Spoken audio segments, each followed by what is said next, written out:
नमस्कार दोस्तों, जय हिंद जय भारत। मैं हूं CL Saini, CDRK Saini BEd classes में आप सभी का हार्दिक स्वागत है, अभिनंदन है। देखिए, हमारे चैनल के माध्यम से आप सभी के लिए पाठ योजना निर्माण कार्यक्रम चलाया जा रहा है। इस पाठ योजना निर्माण कार्यक्रम के द्वारा आप सभी को आपके सभी शिक्षण विषयों पर पाठ योजनाओं का निर्माण करना बताया जा रहा है कि आपको क्या करना है, कैसे करना है, क्या क्या करना है, कौन कौन से शिक्षण बिंदु आपको प्रयोग करने हैं, जिनके आधार पर आप अच्छी पाठ योजना का निर्माण कर सकते हैं। तो देखिए, आज की लाइव क्लास में हम जो आपका शिक्षण विषय है इतिहास के अंतर्गत इतिहास पाठ योजना क्रमांक 11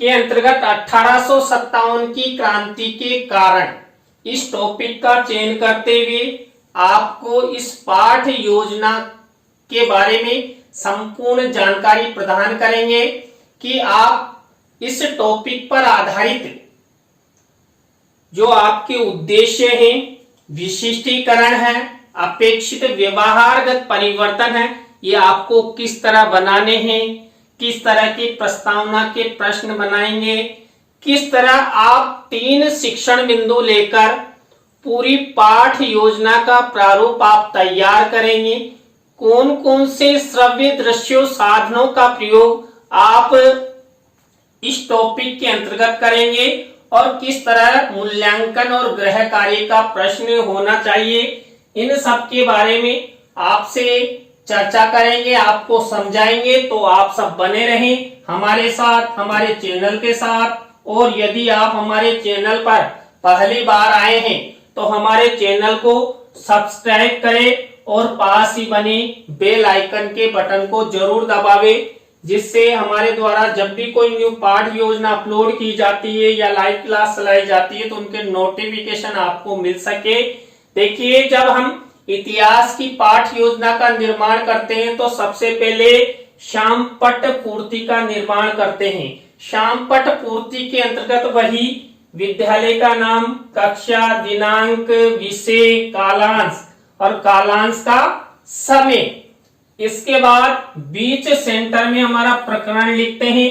प्रकरण को अंडरलाइन किया जाता है और इन्वर्टेड कोमाज में बंद किया जाता है, जिससे लगे कि हमारा मुख्य प्रकरण ये है और इस पर हम संपूर्ण पाठ योजना का निर्माण करेंगे। इसके बाद हम उद्देश्यों का निर्माण करते हैं। उद्देश्य और हमारे मुख्य प्रकरण के आधार पर हमें विशिष्टीकरण और अपेक्षित व्यवहारगत परिवर्तन बनाते हैं। तो देखिए, यहाँ पर जो पहला उद्देश्य है ज्ञान, अब ज्ञान से रिलेटेड ये विशिष्टीकरण बनाएंगे और ये अपेक्षित व्यवहारगत परिवर्तन बनाएंगे। इसी तरह अवबोध से रिलेटेड ये विशिष्टीकरण और ये अपेक्षित व्यवहारगत परिवर्तन आपको बनाने हैं। देखिए, यहाँ पर वही उद्देश्य और हमारे मुख्य प्रकरण का ध्यान रखा गया है। इसी तरह 3rd नंबर का उद्देश्य है ज्ञानोपयोगी। ज्ञानोपयोगी से रिलेटेड ये विशिष्टीकरण और ये अपेक्षित व्यवहारगत परिवर्तन। इसी तरह देखिए, कौशल से रिलेटेड ये विशिष्टीकरण और ये अपेक्षित व्यवहारगत परिवर्तन। इस तरह आपको ये 4 उद्देश्य बनाने हैं। और 5वां हमारा उद्देश्य है अभिरुचि। अभिरुचि से रिलेटेड ये विशिष्टीकरण और ये अपेक्षित व्यवहारगत परिवर्तन। देखिए, जब भी आप उद्देश्य, विशिष्टीकरण और अपेक्षित व्यवहारगत परिवर्तन बनाएं तो यहाँ पर आप अपने मुख्य प्रकरण और आपके उद्देश्य का आपको विशेष ध्यान रखना है। और एक यहाँ पर हम जब विशिष्टीकरण और अपेक्षित व्यवहारगत परिवर्तन बनाते हैं तो हमें यहाँ पर 1 से 2 विशिष्टीकरण और 2 से 3 अपेक्षित व्यवहारगत परिवर्तन बनाते हैं। इसी तरह अभिवृत्ति से रिलेटेड ये विशिष्टीकरण और ये अपेक्षित व्यवहारगत परिवर्तन। इस तरह आपको इतिहास की पाठ योजना में कुल 6 उद्देश्यों का निर्माण करना है। उद्देश्य और विशिष्टीकरण के आधार पर आपको ये विशिष्टीकरण और अपेक्षित व्यवहारगत परिवर्तन बनाना है। इसी तरह आपको कक्षा शिक्षण सहायक सामग्री का कॉलम बनाना है। कक्षा शिक्षण सहायक सामग्री 2 प्रकार की होती है, सामान्य और विशिष्ट। देखिए, सामान्य विशिष्ट सहायक सामग्री तो हम अपने साथ ही रखते हैं, लेकिन हम जब दैनिक पाठ योजना का निर्माण करते हैं तो यहाँ पर विशिष्ट शिक्षण सहायक सामग्री सबसे महत्वपूर्ण होती है। विशिष्ट शिक्षण सहायक सामग्री के अंतर्गत हम चार्ट, चित्र, मॉडल, प्रतिकृति आदि का निर्माण करते हैं। तो देखिए, यहाँ पर जो 1857 की क्रांति के कारण, इससे रिलेटेड हम चार्ट और चित्र का निर्माण करेंगे।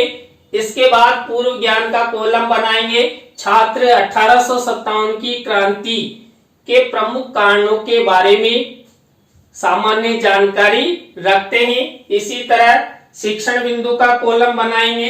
देखिए, शिक्षण बिंदु वो होते हैं जब हम प्रस्तुतिकरण के अंतर्गत संपूर्ण पाठ योजना बनाते हैं। तो यहाँ पर जो हमारा मुख्य प्रकरण है 1857 की क्रांति के कारण, उससे रिलेटेड ये तीनों शिक्षण बिंदु है। यहाँ पर पहला शिक्षण बिंदु राजनीतिक कारण, दूसरा भारतीय भाषा संस्कृति पर आघात, और इसी तरह थर्ड नंबर का शिक्षण बिंदु पेंशनें बंद करना। यानी जो 1857 की क्रांति के कारण है, उनमें से ये 3 कारणों के बारे में हम इस पाठ योजना में अध्ययन करेंगे। इन पर आधारित पाठ योजना बनाएंगे। तो देखें, यहाँ पर यहाँ तक की प्रक्रिया के बाद हमें हमारी मुख्य पाठ योजना प्रारंभ करते हैं, और हमारी मुख्य पाठ योजना शुरू होती है प्रस्तावना के प्रश्नों से, और पहला शिक्षण बिंदु भी प्रस्तावना ही होता है। देखिए, यहाँ पर पहला शिक्षण बिंदु प्रस्तावना है। प्रस्तावना के प्रश्नों में मैंने आपको कई बार बता दिया है, हम 3 से 5 प्रश्न बनाते हैं। अंतिम प्रश्न समस्यात्मक होता है। प्रश्नों में जिगजैग होता है, तारतम्यता होती है, सरल से कठिन की ओर शिक्षण सूत्र का प्रयोग किया जाता है, और प्रस्तावना के प्रश्न छात्रों के पूर्व ज्ञान पर आधारित होते हैं, और छात्रों से जो उत्तर मिलता है उसी उत्तर से हमें नेक्स्ट प्रश्न बनाते हैं। देखिए, यहाँ पर जो 1857 की क्रांति के कारण है, इस टॉपिक पर आधारित प्रस्तावना के प्रश्न भी इसी तरह बनाए गए हैं। पहला प्रश्न देखिए, सोने की चिड़िया किस देश को कहा जाता था? तो यहाँ पर भारत। अब इसी भारत से हमारा नेक्स्ट प्रश्न बनेगा। तो देखिए, यहाँ पर भारत पर सबसे अधिक शासन किनके द्वारा किया गया? सबसे अधिक शासन मुगलों द्वारा किया गया, अंग्रेजों द्वारा किया गया। और इसके बाद इन्हीं में से अगला प्रश्न बनेगा, जो ये हमें उत्तर मिला है इसी उत्तर के द्वारा।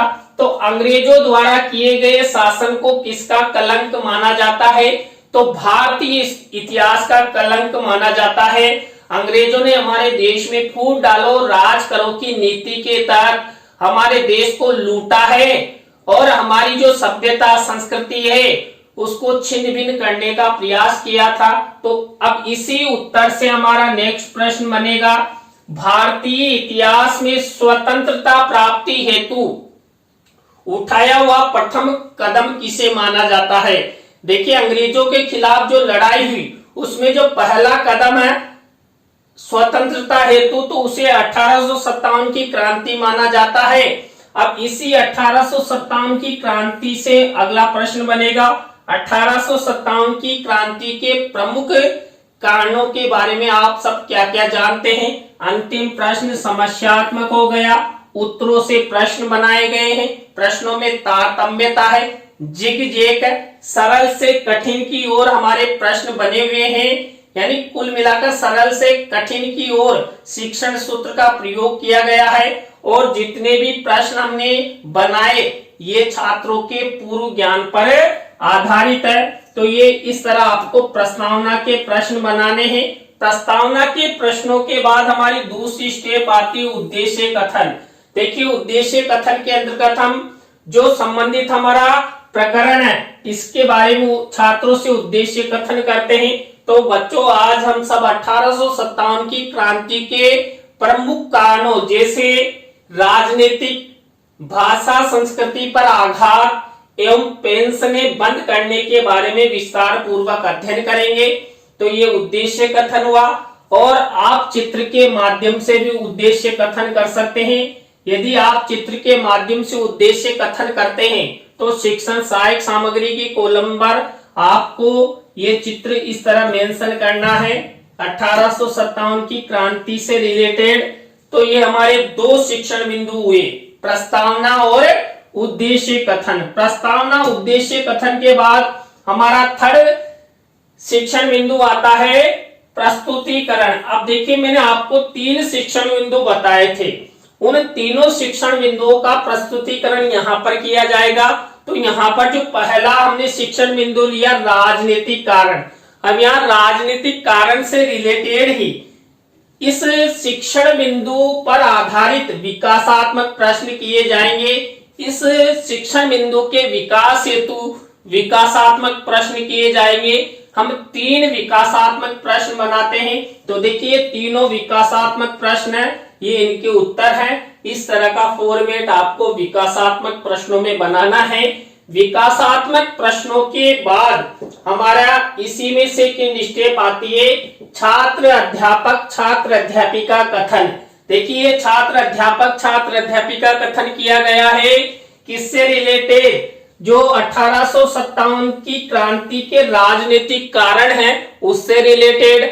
अब इसी छात्र अध्यापिका कथन में से कोई मुख्य शब्द है, सेंटेंस है, परिभाषा है, उसको हमें जो हमारा श्यामपट्ट कार्य वाला कॉलम है इस पर ब्लैक शीट का निर्माण करके मिनिएचर के रूप में यहाँ पर लिख देना है। देखिए मैंने लिखे हैं, ये 5 पॉइंट लिखे हैं। और इसी छात्र अध्यापिका कथन से रिलेटेड शिक्षण सहायक सामग्री में मिनिएचर के रूप में चित्र लगाया गया है। मैंने आपको बताया था कि इस पाठ योजना में हम चार्ट और चित्र का प्रयोग करेंगे। देखिए चार्ट और चित्र दोनों का प्रयोग हमारे द्वारा कर दिया गया है। आपको भी इसी फॉर्मेट का इसी तरह प्रयोग करना है। इसके बाद देखिए जो हमने ये छात्र अध्यापिका कथन किया है इससे रिलेटेड हम बोध प्रश्न करेंगे। तो ये बोध प्रश्न, ये बोध उत्तर है। देखिए हम 3 से 5 बोध प्रश्न बनाते हैं। जितनी विषय वस्तु होती है उसके आधार पर बोध प्रश्न बनाए जाते हैं। तो हमारा जो पहला शिक्षण बिंदु था राजनीतिक कारण, उससे रिलेटेड ये बोध प्रश्न बनाए गए हैं। आपको भी इसी तरह बोध प्रश्न बनाने हैं। तो ये हमारा पहला शिक्षण बिंदु कंप्लीट हो चुका है, राजनीतिक कारण। अब दूसरा शिक्षण बिंदु में वही सबसे पहले हम विकासात्मक प्रश्न बनाएंगे। दूसरा शिक्षण बिंदु है हमारा भारतीय भाषा संस्कृति पर आघात। इससे रिलेटेड ये विकासात्मक प्रश्न और ये विकासात्मक उत्तर। देखिए 3 विकासात्मक प्रश्न बनाए गए, इनके उत्तर लिखे गए हैं। यहाँ पर जिगजैग या तारतम्यता का कोई स्थान नहीं होता है। तो विकासात्मक प्रश्नों के बाद हम वही स्टेप अपनाते हैं। कौन सी? छात्र अध्यापिका कथन। किससे रिलेटेड? भारतीय भाषा संस्कृति पर आघात, जो हमने सेकंड शिक्षण बिंदु लिया उस पर। इसी छात्र अध्यापिका कथन से रिलेटेड हम क्या करेंगे, जो हमारे श्यामपट्ट कार्य वाला कॉलम होता है इस पर मुख्य शब्द सेंटेंस को लिख देते हैं। देखिए यहाँ पर मैंने मुख्य शब्द सेंटेंस को यहाँ पर ब्लैक शीट के मिनिएचर पर लिख दिया है। इसी छात्र अध्यापिका कथन से रिलेटेड शिक्षण सहायक सामग्री में मैंने ये चित्र मिनिएचर के रूप में लगा दिया है। ये 1857 की क्रांति के कारणों से संबंधित है। तो इस तरह आपको ये दूसरा जो शिक्षण बिंदु है इससे रिलेटेड छात्र अध्यापिका कथन करना है, श्यामपट्ट कार्य बनाना है और मिनिएचर चित्र के रूप में लगाना है। अब इसी से रिलेटेड हम वही बोध प्रश्न करेंगे। देखिए भारतीय भाषा संस्कृति पर आधारित आघात से संबंधित वही बोध प्रश्न बनाए गए हैं। मैंने आपको बता दिया था 3 से 5 प्रश्न बनाते हैं, तो ये 4 बोध प्रश्न मेरे द्वारा बनाए गए हैं। देखिए बोध प्रश्न हम विषय वस्तु के आधार पर बनाते हैं, तो यहां पर ये बोध प्रश्न बनाए गए हैं। इस तरह हमारे 2 शिक्षण बिंदु कंप्लीट हो चुके हैं। 2 शिक्षण बिंदुओं में हमने वही क्या किया था, विकासात्मक प्रश्न, विकासात्मक प्रश्नों के बाद छात्र अध्यापक छात्र अध्यापिका कथन और बोध प्रश्न। देखिए ये 3rd नंबर का शिक्षण बिंदु है, किससे रिलेटेड, 1857 की क्रांति के प्रमुख कारणों से रिलेटेड। तो यहां पर ये जो 3rd नंबर का शिक्षण बिंदु है, इससे रिलेटेड ये विकासात्मक प्रश्न उत्तर। तो विकासात्मक प्रश्न उत्तरों के बाद हम वही छात्र अध्यापक छात्र अध्यापिका कथन करते हैं। तो यहाँ पर पेंशनें बंद करना, इससे रिलेटेड ये छात्र अध्यापक छात्र अध्यापिका कथन है। अब इसी में से कोई मुख्य शब्द है, सेंटेंस है, वो शाम पटकारे वाले कॉलम पर ब्लैक शीट के मिनीचर पर लिखा जाता है। इसी छात्र अध्यापक छात्र अध्यापिका कथन से रिलेटेड हम शिक्षण सहायक सामग्री में मिनीचर का उपयोग करते हैं। तो देखिए मिनीचर लगा दिया है। तो यहाँ पर ये छात्र अध्यापक छात्र अध्यापिका कथन हुआ, पेंशनें बंद करना, इस शिक्षण बिंदु से रिलेटेड। अब इसी शिक्षण बिंदु से रिलेटेड हम क्या करेंगे, बोध प्रश्न करेंगे। देखिए ये 3 से 5 बोध प्रश्न बनाए जाते हैं, तो आपको भी 3 बनाओ 4 बनाओ 5 बनाओ, जितनी विषय वस्तु होती है उसके आधार पर बोध प्रश्न बना देते हैं। तो देखिए ये हमारे 3 शिक्षण बिंदु कंप्लीट हो चुके हैं। तीनों शिक्षण बिंदुओं में हमने वही विकासात्मक प्रश्न, छात्र अध्यापक छात्र अध्यापिका कथन और बोध प्रश्न बनाए। नेक्स्ट हमारी स्टेप आती है पुनरावृत्ति प्रश्नों की। देखिए पुनरावृत्ति प्रश्नों के अंतर्गत जो हमने 3 शिक्षण बिंदु लिए थे, तीनों शिक्षण बिंदुओं में से ही ये पुनरावृत्ति प्रश्न पूछे जाते हैं। 5 पुनरावृत्ति प्रश्न आपको बनाने हैं। ये प्रश्न ये उत्तर। देखिए प्रश्न छात्र अध्यापक छात्र अध्यापिका के लिए होते हैं और उत्तर छात्र छात्राएं देते हैं। तो इस तरह का फॉर्मेट आपको बनाना है। इसके बाद हमारी नेक्स्ट स्टेप आती है मूल्यांकन प्रश्नों की। देखिए मूल्यांकन प्रश्नों में मैंने आपको कई बार बता दिया है, हम 3 तरह के प्रश्न बनाते हैं। 3 तरह के प्रश्नों में वस्तुनिष्ठ प्रश्न, रिक्त स्थानों से रिलेटेड या सत्य असत्य से रिलेटेड और लघुत्रात्मक अति लघुत्रात्मक से रिलेटेड। तो इस तरह आपको वही ब्लैक शीट का निर्माण करना है, सिल्वर कलर के पेन से लिखना है और प्रत्येक प्रकार के प्रश्न में आपको 2-2 प्रश्न बना देने हैं। कुल मिलाकर 6 प्रश्न बनाए जाते हैं। किसी भी प्रश्न का उत्तर जब आप दैनिक पाठ योजना निर्माण डायरी में जब आप लेसन बनाते हैं, किसी का उत्तर नहीं लिखना है। जब इस पाठ योजना का प्रस्तुतिकरण कक्षा कक्ष में किया जाता है, उस समय छात्रों से पूछकर ही यहाँ पर उत्तर लिखे जाते हैं। और देखिए जब आपका फाइनल लेसन होता है तो ये मूल्यांकन प्रश्न लपेट श्याम फलक पर लिखे जाते हैं। तो ये हमारा 5वां स्टेप कंप्लीट। 6ठे नंबर की स्टेप होती है गृह कार्य। देखिए एक निबंधात्मक प्रश्न हम वही ब्लैक शीट के मिनीचर पर लिखकर यानी श्यामपट्ट कार्य में लिखकर चस्पा कर देते हैं। तो ये इस तरह आपको 1857 की क्रांति के प्रमुख कारणों से रिलेटेड कोई सा भी एक प्रश्न छात्रों को देना होता है। तो देखिए आज की लाइव क्लास में हमने इतिहास पाठ योजना क्रमांक 11 के अंतर्गत 1857 की क्रांति के प्रमुख कारणों के अंतर्गत 3 कारणों के बारे में पाठ योजना का निर्माण करना आपको बताया। आज की लाइव क्लास आपको कैसी लगी कमेंट्स में हमें जरूर बताएं।